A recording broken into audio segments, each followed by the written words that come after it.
末世都熬过来了，区边关还能比尸山穴还难？姐姐，我好怕，这边关都是糙汉，要是嫁个大头兵，我们可怎么活呀？怕没用，同来的女眷都清楚，嫁得好不好，直接决定了在边关能不能活下去。黑石营百户萧恒，沙场悍将，冷面阎王。传闻他克妻命硬，前2任妻子都没熬过3个月，是所有女眷避之不及的人选。那就是萧百户，看着也太凶了，白给我都不嫁，去了早晚没命。不用挑了，我嫁他，萧贤萧百户。我不需要媳妇。所有人都没想到，这个看起来最瘦弱的罪臣嫡女，竟选了所有人都不敢碰的活阎王。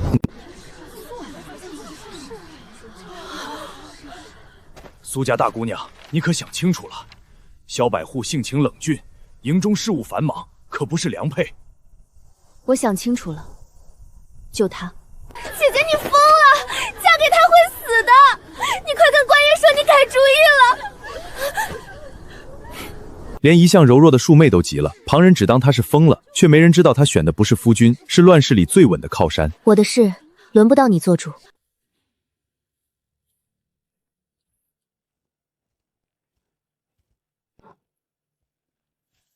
我再说一次，我不需要媳妇儿。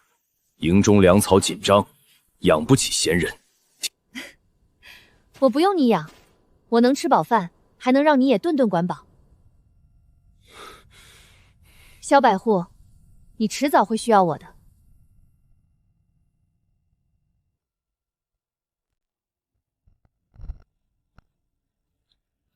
唉，你看，萧百户也不愿意。姑娘，你还是再挑挑吧。萧百户，敢不敢跟我打个赌？赌什么？就赌3天，我给你做3顿饭。要是你觉得不好，立刻做人，绝不多纠缠。他抛出的赌注，在这粮荒遍地的边关，比任何金银都诱人。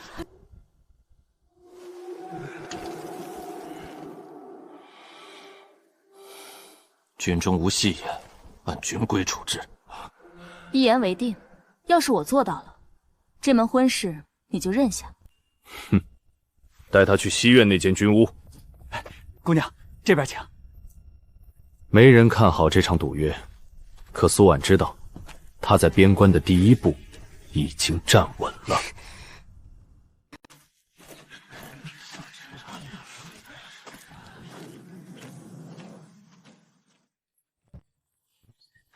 姑娘，这儿就是百户的住处。百户常年在营里，很少回来住。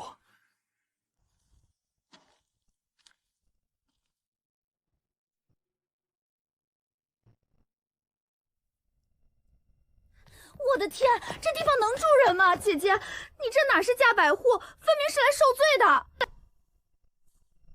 嫌差你就出去，别在这儿挡着光。装什么勤快？我看你能装几天。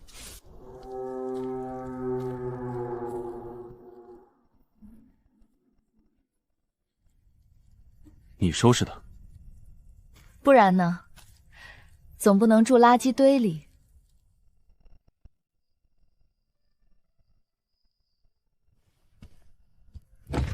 还好，跟着一起来了。他最大的底气，从来不是运气，而是跟着他一起穿越的末世后勤物资空间。这是他在末世攒了10年的家底，千仓万箱，足以让他在这乱世里活得安稳体面。还好物资都在，不用从零开始。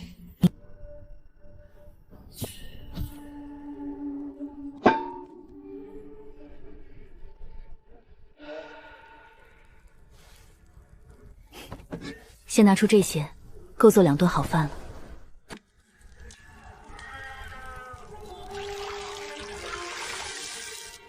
精米混着肉香，在这天天啃粗粮的军营里，是想都不敢想的味道。什么味道？你从哪儿弄来的粮食？谁也没想到，这破败到漏风的军屋里，竟能飘出实打实的粮食香。刚巡营归来的萧皇，只当自己出了幻觉。发配边关的罪臣之女凭空拿出细粮馒头，换谁都会心生疑虑。可苏婉半点不慌，她早想好了万全说辞。出嫁前母亲偷偷塞的干粮，省着吃，还能撑些日子。营里有规矩，私存粮草是重罪。我是你明媒正娶的媳妇，我的粮食就是你的，吃不吃随你。黑石营的冷面阎王啃了半年掺沙的军粮，早忘了细粮馒头是什么滋味。这一口暄软，竟让他冷了多年的心漏了一丝缝。以后不用这么省，吃饱了才有力气打仗。小百户要是过意不去，日后护着我点就行。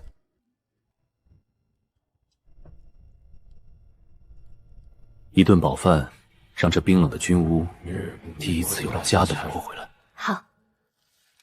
可他不知道，这只是他给他的第一道惊喜。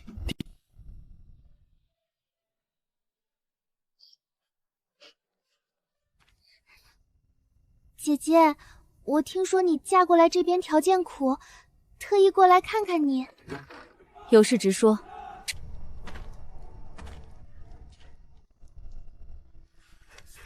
哦，你打算帮我瞒着谁？姐姐，你怎么敢私藏粮食啊？营里查到是要重罚的，不如你分我一些，我帮你瞒着，免得被人告发了。少在这装模作样，想蹭粮就直说。可惜我的粮食喂狗也不给白眼狼，现在滚出去！苏婉，你等着别不识好歹！末世摸爬滚打出来的人哪会惯着白莲花的把戏？苏婉一句话戳穿假面，半点情面都不留。冷面阎王一出场，跳梁小丑瞬间原形毕露，仿佛屋内的光线都原形毕喻。我的媳妇儿，轮不到你指手画脚，滚！还带了猎物，而萧恒带回来的猎物，更是给了苏婉一个不小的惊喜。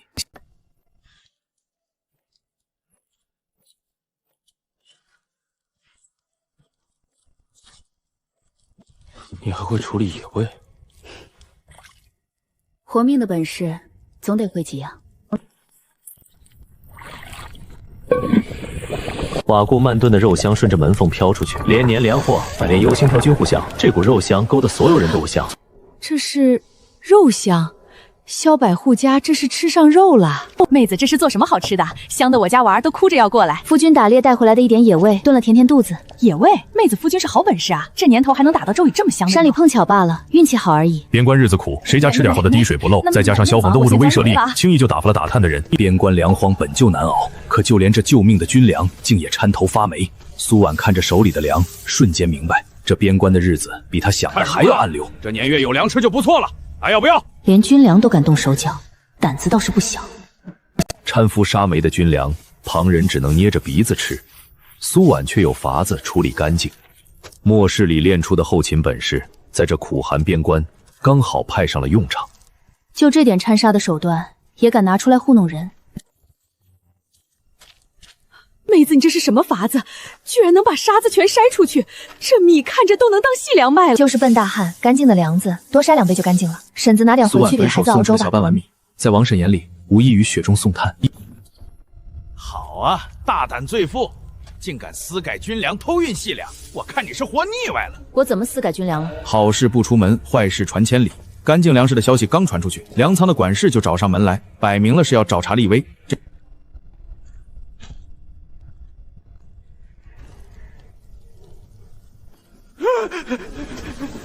我的人，你也敢动？小百户，误会，都是误会。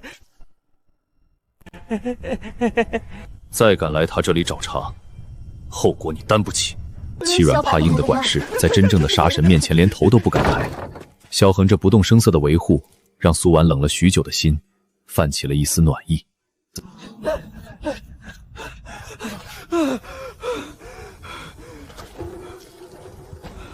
百户，不好了！校场那边有兄弟操练的时候直接饿晕过去了。带我过去看看。这可怎么办啊？都晕了快半个时钟了。围着的士兵都慌了手脚，唯有苏婉镇定自若。末世里摸爬出来的急救本事，在这时派上了用场。别围这么紧，散开点通风。没事，就是饿的。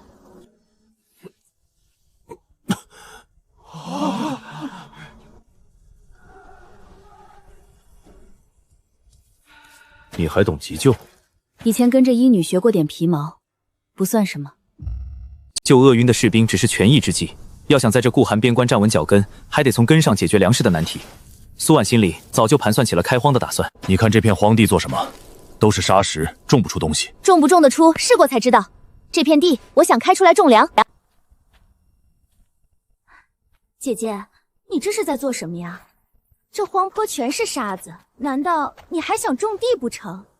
咱们都是罪臣之女，能有口饭吃就不错了，别异想天开惹笑话了。我的媳妇儿做什么，轮不到你治罪。总比有些人天天想着攀高枝靠男人吃饭强。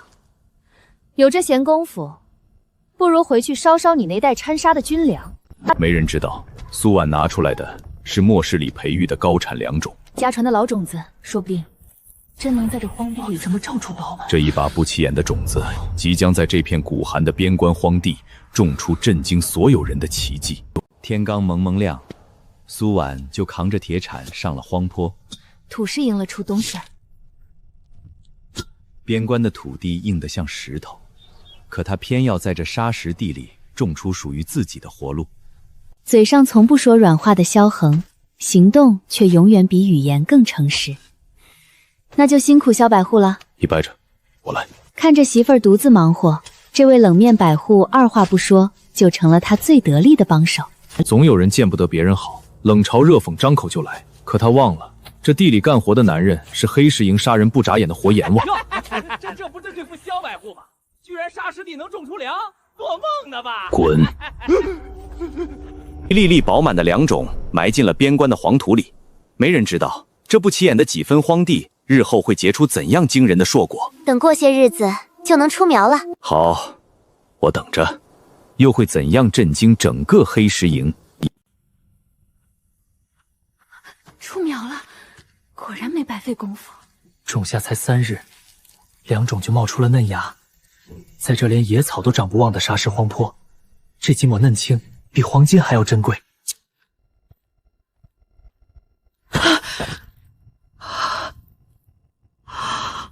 我的天，真长出来了！这沙石地居然真能出苗，妹子你也太神了！就是种子好，再细心照料些，收成应该不会差。苏娘子，在下是营里粮磨处的管事，听闻娘子既能筛净沙粮，又能在荒坡种出青苗，特意来请娘子去粮仓仓，有要事相商。荒坡出苗的消息传得飞快，连军营也摸出找茬，而是来求人。苏娘子，你看这粮还有法子救吗？比我预想的还要早，这么多没粮，士兵吃了迟早要出事。请。刘管事把苏婉请到了军营虎房，想让他试试改良军粮做法。老周，这位给咱们演示下军员的行事做法。当了半辈子伙夫的老周，打心底里不信这掺沙的糙粮还能做出花来。糙米先筛净沙，混上3成晒干的野菜碎，蒸出来不仅出量多，还更顶饿。筛沙去材，混入野菜干，控制水量子蒸制。苏婉的面准一步都透着张不法去。末世里练出的粗粮优化法子，放到这缺粮的边关，刚好派上大用场。我炒了，真的香，这口感也软和多了，吃着顶饱，还不拉嗓子。苏娘子，你这手艺太神了！蒸笼一掀，米香混着菜香扑面而来，往日难以下咽的糙米饭竟变得蓬松喷香，连做了半辈子饭的老伙夫都彻底服了。改良军粮的法子一试就成，士兵们赞不绝口。我的天，今天这饭也太香了吧！11碗顶以前2碗。张管事突然出现，看来这粮仓的浑水就等于断了，比我想的人才要深。麻烦恐怕很快就要找上门了。好啊，刘管事不在，你就敢在伙房私改军粮，我看你是胆子太大了。张管事这话从何说起？我是受刘管事所托，改良军粮做法。一袋糙米蒸出这么点饭，不是克扣是什么？我看你就是把好米偷偷藏起来了。张管事，你可别乱说，苏娘子是按比例混了野菜菜干，蒸出来的饭更顶肚，没少半分分量啊。1斗糙米混野菜干，蒸出2斗7升饭，比往日多出3成分量，士兵吃着更顶饿。张管事要是不信，可以自己称，少一粒我10倍赔你。倒是张管事，粮仓里掺沙的没粮，这笔账要不要也算算？末世里管过后勤的他，对粮食出率算得比账本还准，几句话就把张管事怼得哑口无言。你给我等着，咱们走着瞧。苏娘子，你太厉害了，换了旁人，今天非得被他讹上不可。边关平静的日子没过多久，北狄小股骑兵就越境袭扰。北狄犯境，全体整备，随我出关御敌。烽烟再起，号角声震彻黑石营。萧恒作为百户，当即整军，准备出关迎敌。没有多余的道别，只有一个眼神的交互。守好营寨，护好他。平安回来。一个奔赴沙场御敌，一个留在营中守候。乱世里的情谊，从来都藏在不言不语的默契里。犯我大境疆土者，杀！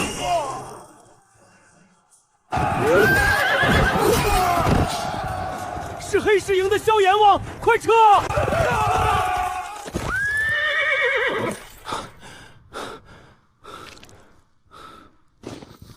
百户，您的手臂皮外伤而已，守兵回营。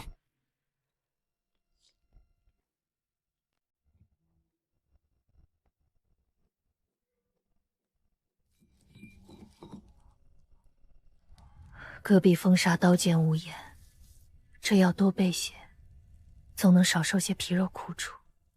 这点粮草伤药，虽杯水车薪，至少能护住萧恒和麾下士兵。止血药范例微薄。苏婉私藏的空间物资不仅能治伤，还能填补前线士兵饥寒。只是此事万万不能暴露分毫。守城士兵本不愿放行，夫人深夜出城，戈壁凶险，千万保重自身。多谢小哥，前线将士等着药，我速去速回。听闻他是给前线送伤药的百户夫人，立刻开闸让路。夜色漫漫，戈壁荒凉，苏婉孤身一人奔赴战场，半点不惧路途凶险，远远便能听见沙场厮杀声响。可苏婉不知道，暗处有人早已盯上他独自出城的身影。一场针对他的算计正在悄然铺开。此地不宜久留，送完药必须尽快返回军营。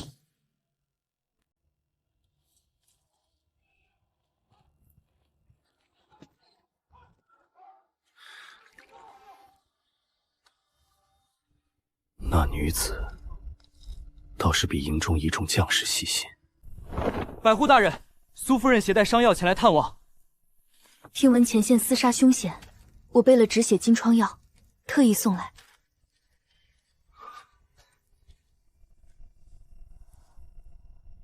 伤口很深，每日换一次药，3日便能结痂，切莫沾水剧烈活动。辛苦你。萧恒才看清苏婉细腻柔和的眉眼，指尖触碰的温热触感，让常年孤身沙场不近女色的他心底生出从未有过的悸动。前线粮草不足，这些干粮你留着分给受伤士兵。你从何处得来这般多存粮？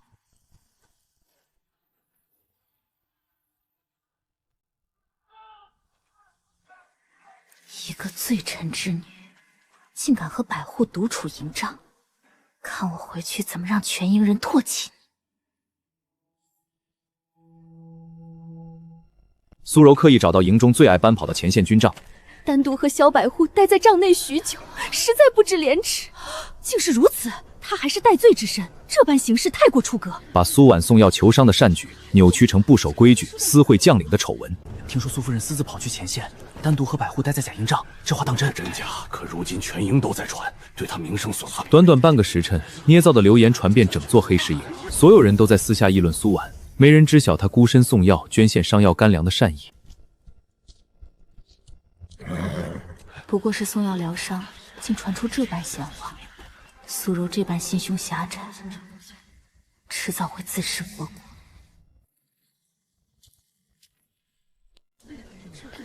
诸位姐姐，那苏婉孤身闯前线营帐，与萧百户独处，这般不知规矩，日后岂不是要乱了军营风气？罪臣之女本就品行堪忧，做出这种事也不足为奇。苏柔，你口口声声说我私会百户，不妨说说，我那日前往前线，究竟是去做什么？我连夜熬制金疮药，孤身穿越戈壁，只为救治沙场负伤士兵。全城守门小兵皆可作证，何来不知廉耻一说？我只是远远看见，不清楚内情。那日深夜是我放营夫人，夫人手提满篮伤药，确实奔赴前线救伤兵。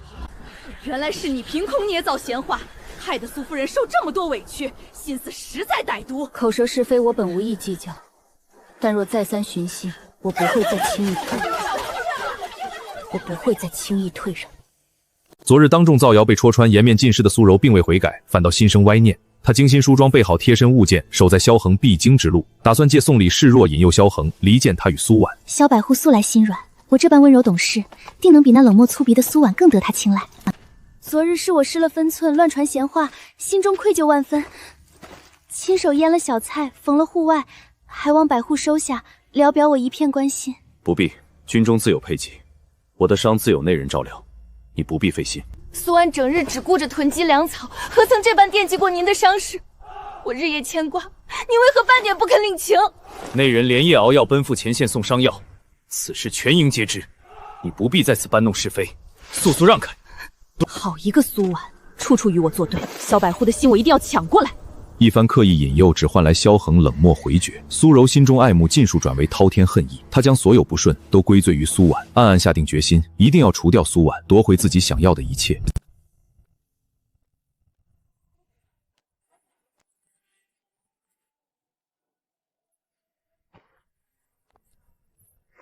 有了这层油脂保温，棚内温度足够，再过几日就能出苗了。长势比预想的还好，再过几日就能采收。刚好能给营里受伤的士兵补些鲜蔬。不过短短5年，暖棚里的种子就破土出苗，在连干菜都吃不上的边关冬日，这一抹鲜活的绿色比金银珠宝还要珍贵。我的天，寒冬腊月竟能长出这么嫩的青菜，苏娘子你真是有神仙手段啊！等青菜长成了，会分些给邻居尝尝。凭什么他总能弄出这些稀奇东西，处处压我一头？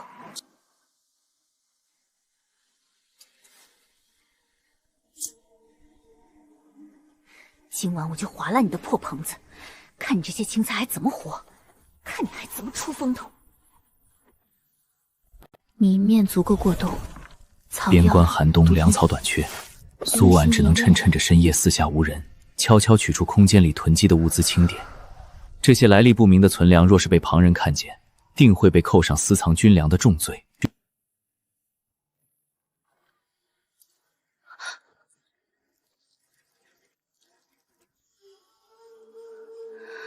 你今日怎么回来的这般早？巡营无事，提早回屋歇息。不必慌张，此事我不会对外提及。营中粮草短缺，你的物资能救不少人。多谢你体谅，我只是想让大家熬过寒冬，不受饥寒病冻之苦。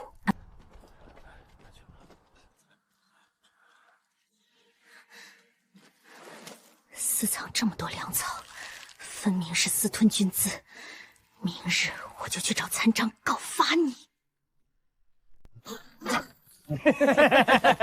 听说嫂子这儿藏着不少好东西，哥几个天生等得让，借点青菜米面解解渴。军营重地，私闯军属宅院，你们可知是什么罪名？给脸不要脸！给脸不要脸是吧？你一个罪奴之身，抢你东西是给你面子。擅闯宅院抢夺军属物资，按军法当杖责20，仗着身份动一下试试。可莫是里摸爬滚打出来的苏婉，哪里会怕这两个欺软怕硬的货色？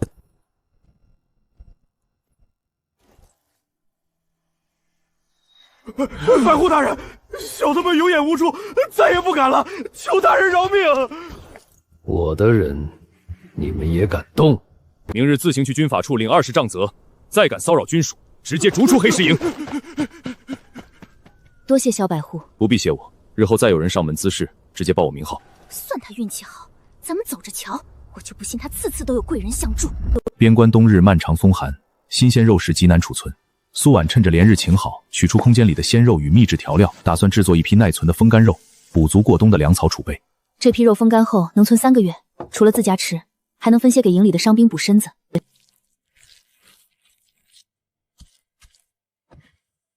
苏娘子，你这也太能干了！大冬天的，竟还有这么多肉做风干货，这香气儿隔着墙都闻着馋人。就是攒了点零碎肉，做好了给大嫂送2块尝尝鲜。满架风干肉在冬阳下晾晒，浓郁的肉香飘了半座黑石营。士兵们交口称赞，可一直记恨苏婉的火管事却把这当成了他私吞军粮的把柄，暗中盘算着发难。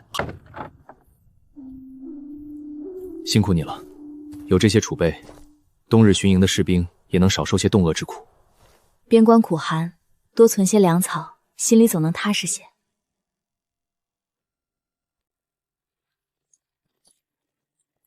参将大人远道而来，末将已备妥粮草账目，请大人核验。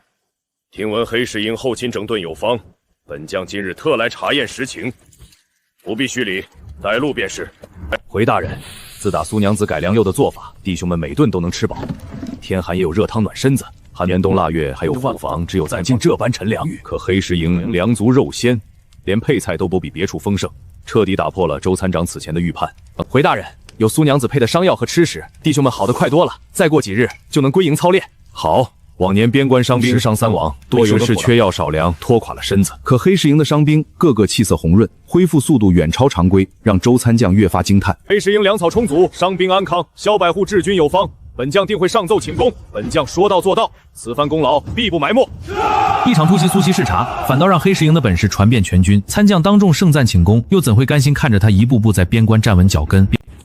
兵部令下，黑石营百户萧恒，御敌有功，治营有方，着急着升正七品千户，钦此。末将领命，定不负朝廷重托，守好边关寸土。升了千户，肩上的担子更重了。全营都在为他高声庆贺，他却只在小院里静静备下薄酒。替他庆贺。他从不在意官职高低，只盼他手边平安，事事顺遂。恭喜姐姐了，萧大哥如今成了千户大人，身份尊贵。姐姐这罪臣之女的身份，怕是要拖累他呀。夫妻一体，荣辱与共，就不劳妹妹费心了。妹妹若只是来说这些，便请回吧。我的妻子何时轮得到你评头论足？再敢多言，休怪我军法处置。是我失言，千户大人恕罪，我这就告辞。别往心里去，有我在，没人能欺负你。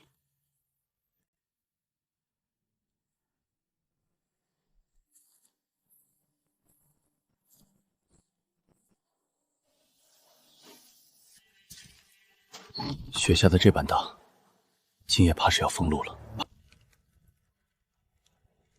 快过来暖暖手，雪天寒气重，别冻坏了伤口。我温了姜茶，喝一碗去寒。劳你费心了，这般大雪，你竟还没歇息。这些日子营里粮草、伤药都多亏了你，我谢你。屋外大雪封门，屋内暖意融融。二人对坐着闲话家常，没有刻意的讨好，没有受身份的隔，只有乱世里难得的安稳。眼神相中的瞬间，心跳都漏了半拍。夜深了，雪还没停，明日再巡营也不迟，早些歇息吧。初雪夜漫长又安静。好，你也早些歇着。乱世里天情意从不说出口，都藏在暖炉热茶里，藏在每一次对视的温柔里。连日暴雪封死了关外粮道，营中粮草日渐减缺，整座黑石营都笼罩在恐慌里。你们不觉得蹊跷吗？那苏婉没来之前，边关哪有这么多祸事？看他就是个不祥人，自带煞气。苏柔抓住人心惶惶的时机，暗中散播苏婉是灾星转世的谣言，将天灾战事全归罪到他头上。怪不得苏州总觉得她邪门，一个罪奴之女，哪来那么多肉和菜？指不定是旁门左道的邪术。快别说了，小心被他听见，再给咱们招来灾祸。此时的苏婉还守着暖棚打理青菜，想着雪天给营里添些鲜酥。这茬青菜好能收了，分天路不好去，也能让大家多口热乎凉黄。他全然不知，一场针对他的舆论风暴已经在营中悄然蔓延。军中将士当守本心，岂可信旁门左道的妄言？再敢散播谣言，护乱中心，军法处置。你护得他一时，护不了一世。我看这灾星的帽子，你怎么帮他摘下来？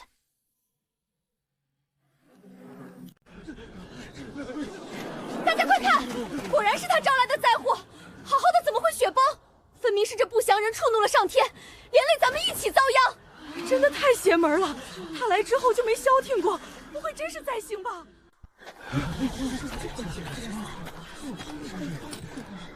雪崩是天灾，与我何干？你口口声声说我是灾星，可有半分证据？证据？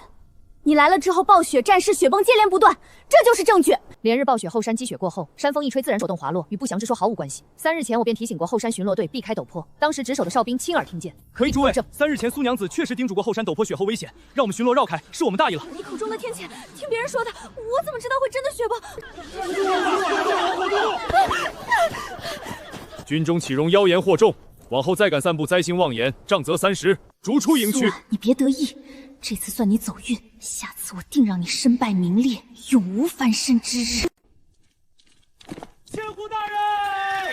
千户大人，不好了！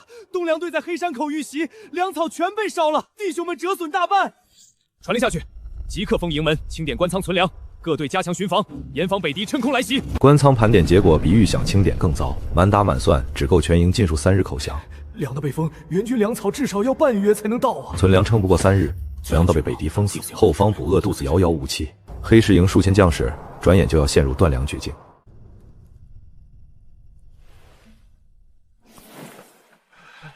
粮草是军心之本，绝不能断。就算担些风险，也得先把这关过去。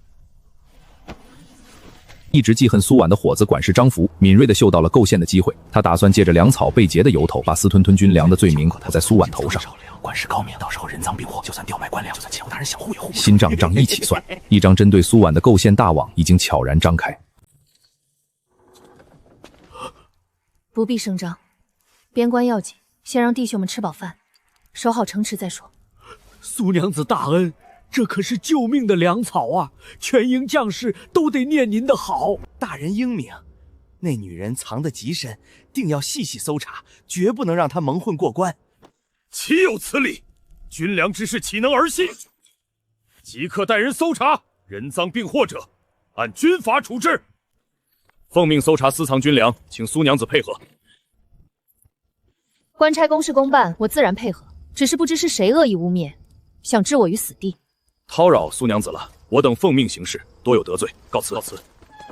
一不做二不休，咱们把官粮埋进他院里，明日当中挖出来，我看他这次怎么抵赖。苏娘子好计谋，到时候人赃并获，就算千户大人来了，也救不了他的命。邹长福与苏柔一派人集合，打算连夜埋赃栽赃，要将苏婉彻底钉死在私吞军粮的死罪上。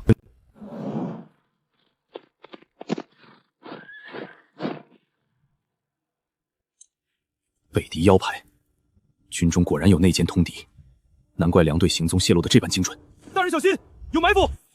伏兵前后夹击，萧恒寡不敌众，更没料到身边亲兵就是内奸，背后受创伤的瞬间，你竟是内奸！前户，怪就怪你多管闲事，就该为你的葬身之地。背后受创的悬崖，他师祖凛冽山峰卷着雪花，瞬间吞没了他的身影。禀报参将大人，萧千户在黑风口遇袭，坠下百丈崖了。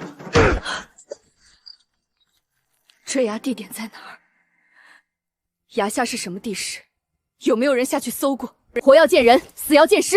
出发！不找到萧千户，我们绝不回营。全军都觉得百丈悬崖绝无生机，可苏婉不可苏我不起。他带着搜救队即刻出发，深入险峻深山，哪怕只有一线生机，也要把萧恒从鬼门关拉回来。苏娘子，快看，这里有千户大人的甲片。跟着血迹走，他一定还活着，快！顺着血迹找到隐蔽山洞，萧恒正靠坐在石壁旁昏迷不醒，后背的刀伤、坠崖的挫伤让他气息微弱。万幸的是，他还活着。太好了，还活着。萧恒，你撑住，我带你回去。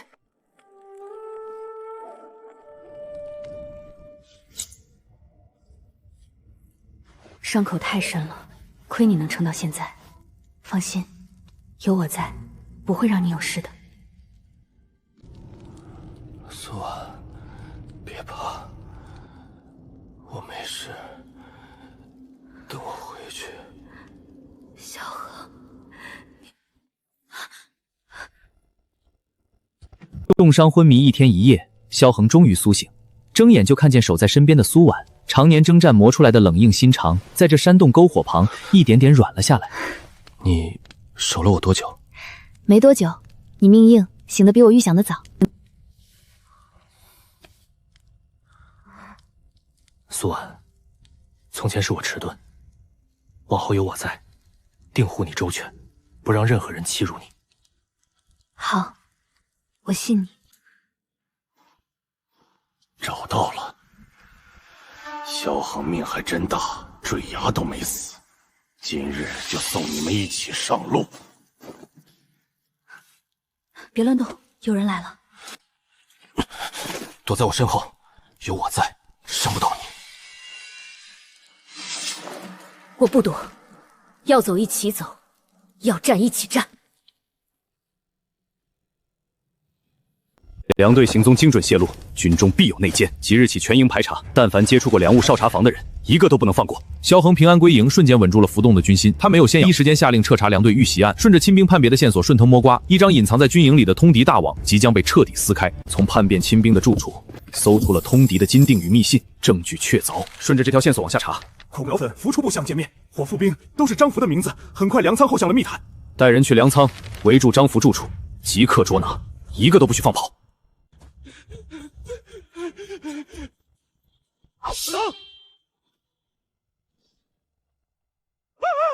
你们干什么？我可是活管事儿，你们敢动我？你通敌叛国，人赃并获，还敢拒把？拿下！张福与牵兵通敌叛国，泄露军机，按律打入死牢待审。军法处置！军法处置！内奸尽数落网，梁案终于告破。你和密信里无意苏婉父亲亲的案子有关，看来这潭水变得比我想的还要神秘。尘封多年的冤屈，似乎正随着边关的风雪一点点浮出水面。苏内奸通敌的密信里，无意牵扯出了苏家的陈年旧案。你父亲当年的案子，从密信线索来看，恐怕不是定论，是被人构陷的。我就知道，我爹一生清正，绝不会贪墨军粮。疑点重重，多半是遭人构陷。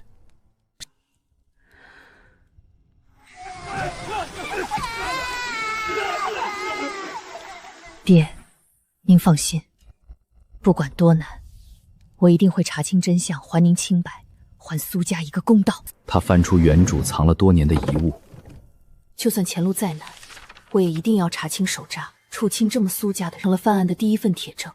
沉冤多年的旧案，终于在边关的风雪里露出了一线昭雪的曙光。苏柔暗中打探到旧案重查的消息，瞬间慌了神。苏家若是翻案，他的好日子也就到头了。他立刻传信京城，要赶在苏婉之前彻底掐灭昭雪的可能。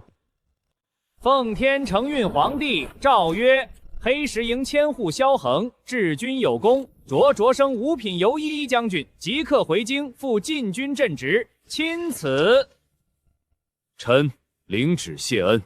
这道旨意来得太巧了，刚查到旧案线索就调你回京，分明是冲着我苏家的案子来的，想让你护不住我，也查不了真相。你说的对，他们怕了，越是想让我走，我越要把这案子查到底。回去转告大人，绝不能让苏婉跟着回京，最好找个由头把他扔在边关，让他永远翻不了身。姑娘放心，小的一定把话带到。大人早就想掐了这案子的苗子，断不会让他得逞。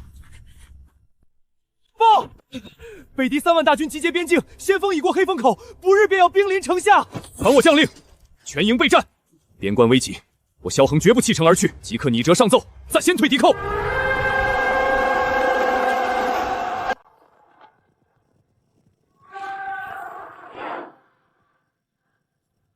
大人，北敌先锋已抵3里外，各部守军全部登城，守城器械已就位。传我将令，死守城池，人在城在，半步不退。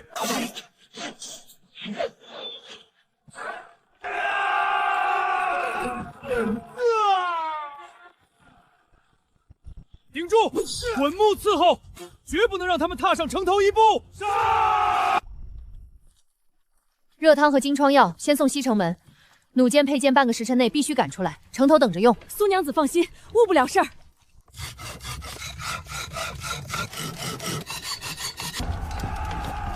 今日只是先锋试探，明日才是硬仗，辛苦你了，后方全靠你撑着。你放心守着城，后方有我，咱们一起守住这座城。漫山遍野的篝火映着孤城，谁都清楚，今日只是试探，真正的血战还在后面。弩机卡槽再卡紧半分，连发时才不会卡壳。滚油桶封好口，全部运上城头备用。苏娘子这法子太妙了，这弩一次能射10支，可比咱们原先的强太多了。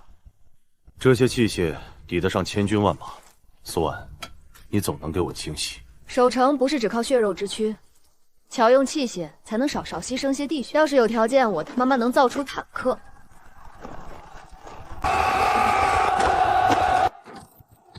好，太厉害了，弟兄们顶住！怎么回事？黑石营哪来的这么厉害的守城器械？撤，先撤！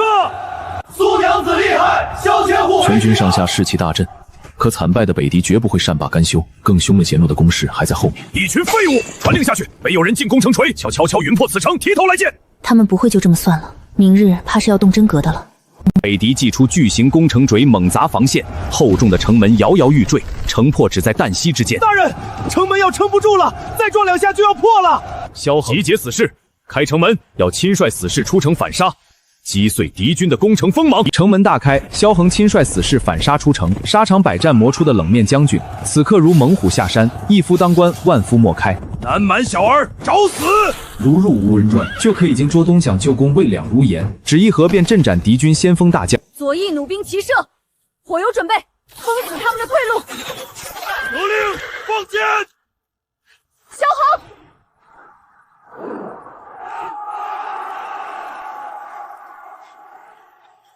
一场血战，北狄大败而逃。萧千户为伍，黑石营必胜。黑石营守住了岛，更为军心应。得意战乱一起，我看你还怎么清清白白站在士气。可躲在暗处的苏柔却接着全城备战的混乱，又打起了阴毒的算盘。苏娘子，箭矢耗过半，粮草只剩7日量了，再这么打下去，怕是撑不住啊！慌什么？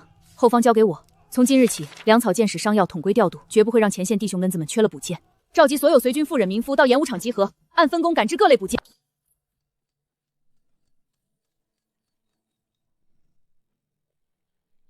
造舰组先赶制破甲舰，优先送西城门。热汤每2刻钟送1批，必须让弟兄们喝上热的。放心吧，苏娘子，误不了事儿。热汤汤来了，新舰也送到了。苏娘子真是咱们的定心丸，有她在，咱们守多久都不怕。多亏了苏娘子，不然别说打仗，连口热汤都喝不上。有他在，后方无忧。半夜放火烧了东粮仓，就说是他调度失职失了火。我看他这次还怎么保住命？姑娘放心，小的一定办得干净利索。出了这毒计，他想趁夜烧毁粮仓，失之之罪在苏婉头上。可他不知道，苏婉早有防备，一张大网已经悄悄帮开，等着他自投罗网。苏婉早料到有人会打粮仓的主意，大胆狂徒，竟敢纵火焚粮，拿下！说是谁派你来的？敢动军粮，你该知道是什么罪名。提前布下伏兵，纵火的内奸刚一动手就被当场擒住，人赃并获，背后的主谋也渐渐浮出水面。大人，敌军撤了，北狄大营空了。为平半月，北狄粮草耗尽，死伤惨重，已前线撤军30里。传令北军损兵兵折将，却寸步难进，终因粮草不支，北列已退。这场惊心动魄的守城血战，终以大捷告终。多亏了苏娘子，又是守城器械，又是粮草补件，不然咱们哪能熬到今天？以前是我糊涂信了谣言，苏娘子真是咱们黑石万营的福星。大捷的消息传遍全城，无人不感念灾星传言。从最初的罪臣军经敬服的苏娘子，她用实打实的本事赢得了所有人的尊重。小姐，大事不好了，纵火的小兵被抓了，北狄也撤军了。苏柔的毒计再次落空，还赔进去一个眼线。可他非但没有收手，反倒越发忌惮苏婉。而随着守城大捷、尘埃旧案的风波，也即将随着京中的动静再次翻涌起来。守城能歇大捷，边关暂得安宁。庆功夜的小院没有喧嚣，只有温酒一盏，总算庆功酒，清辉满地。苏婉静静等着归家的人，乱世里的安稳，莫过于此。苏婉，我萧恒半生戎马，从前不懂情义，往后余生我护你周全，陪你翻案，岁岁年年绝不相负。沙场铁血的将军，不懂什么甜言蜜语，一只亲手打磨的木簪，一句护你一世的承诺，便是他能给着最初的最郑重的心意。好，萧恒，我信你。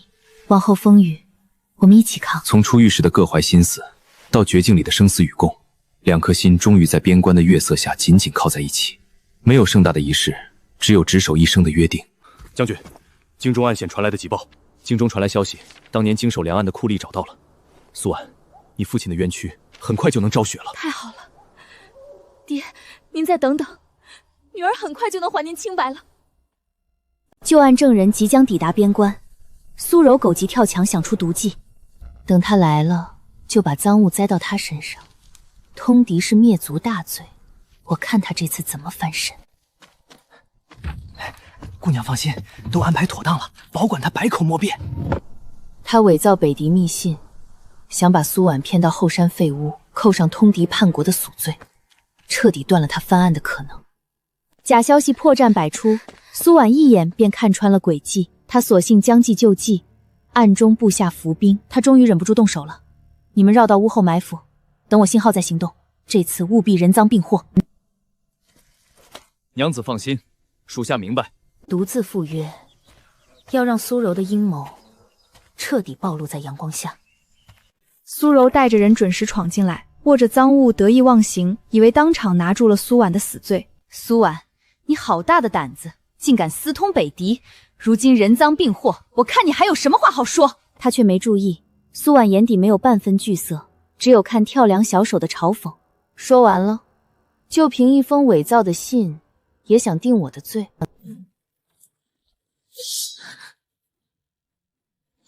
启禀将军，我们已拿到苏柔与内奸勾结的人证。不可能！你们怎么会有埋伏？我不信！苏柔，你勾结内奸，栽陷忠良，人证物证俱在，拿下！机关算尽，反误了青青性命。苏柔精心设下的圈套，反倒成了自己的落网之局。通敌栽赃的罪名扣回自己头上，他再也没有兴风作浪的本钱。机关算尽终成空，苏柔栽赃通敌的阴谋彻底败露，数罪并罚，被逐出黑石营，发往苦役营。苏柔勾结内奸，栽陷忠良，祸乱军心，数罪并罚，即刻逐出营取，发往苦役营服役，永世不得踏入黑石营半步。我不服！我是苏家庶女，往日里搬弄是非的白莲花，终究落了个自食恶果下场。从攀附蹭粮到造谣构陷，苏柔机关算尽，最终落得个发配苦役的下场。苏婉，你别得意，我不会就这么算了的，我迟早要你好看！老实点，再敢聒噪，打断你的腿！他彻底出局，再也没法挡在苏婉犯案的路上。京中赶来的老酷吏带来了关键物证，当年被藏匿的真实粮账底单。小姐，当年苏大人蒙冤，小人一直藏着这份底单。和苏父手札两对照，苏家贪墨案的真相彻底清晰，分明是有人构陷忠良，侵吞军粮。多谢老伯，有了这份账册，我爹的冤屈终于能昭雪了。人证物证俱全，苏家旧案的证据链彻底闭环。再过几日钦差便到，届时我陪你一同递状，定能为岳父大人沉冤昭雪。废物，连个老东西都看不住，证据都流到边关去了。可他们都清楚，经理的幕后势力绝不会坐以待毙，翻案之路注定不会平淡。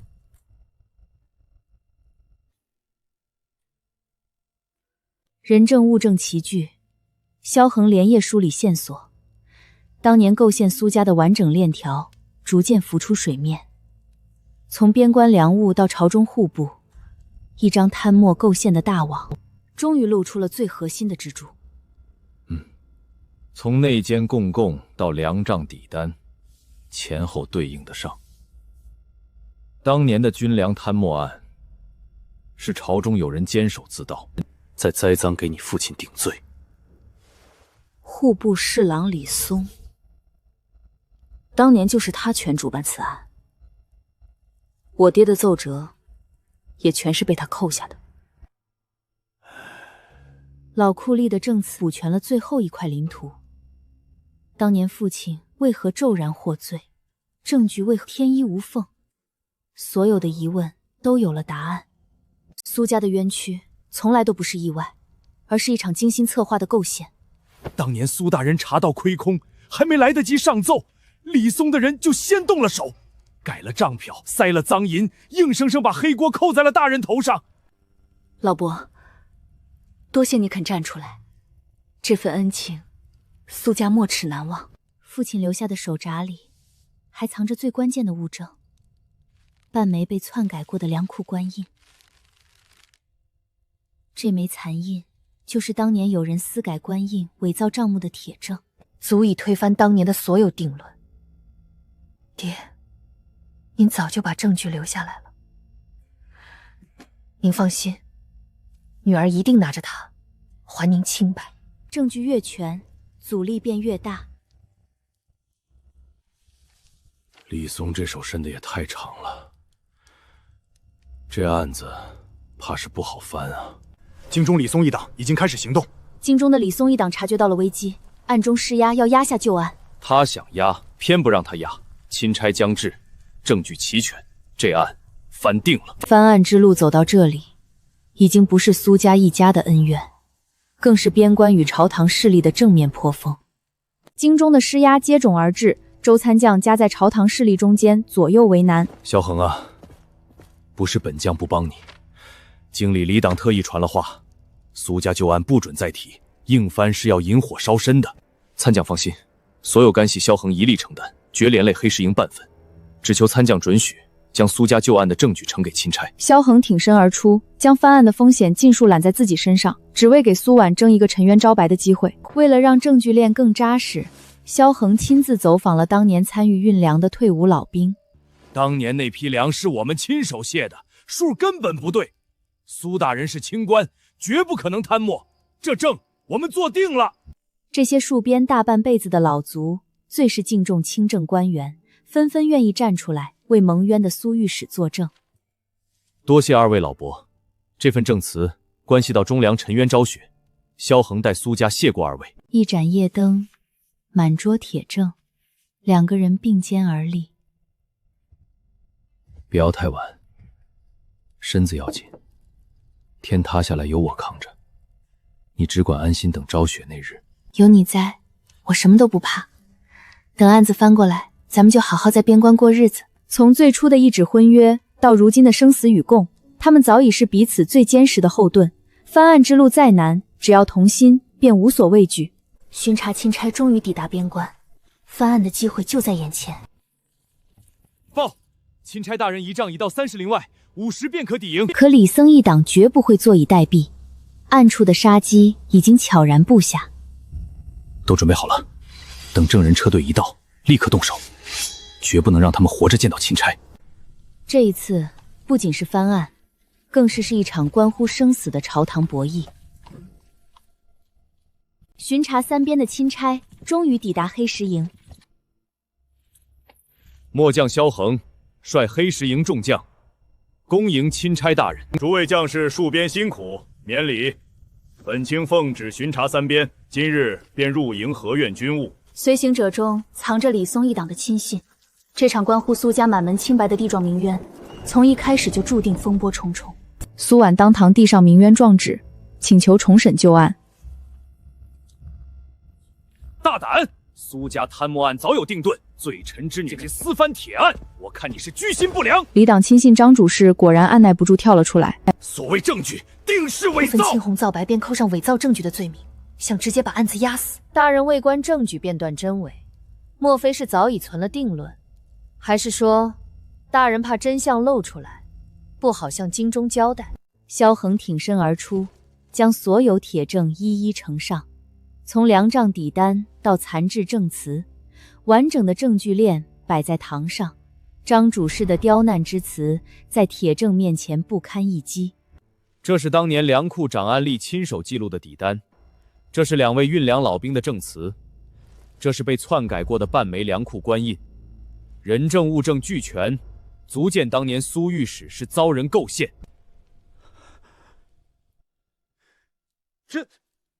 这也说明不了什么。陈年旧案，岂能凭几样东西就翻案？此案事关重大，证物颇多蹊跷，本卿会将所有案卷带回京城，奏请陛下着三思重审。苏家冤案终于冲破层层俗实，见到了沉冤昭雪的第一缕曙光。可谁都清楚，京中的李党绝不会善罢甘休，真正的较量还在后面。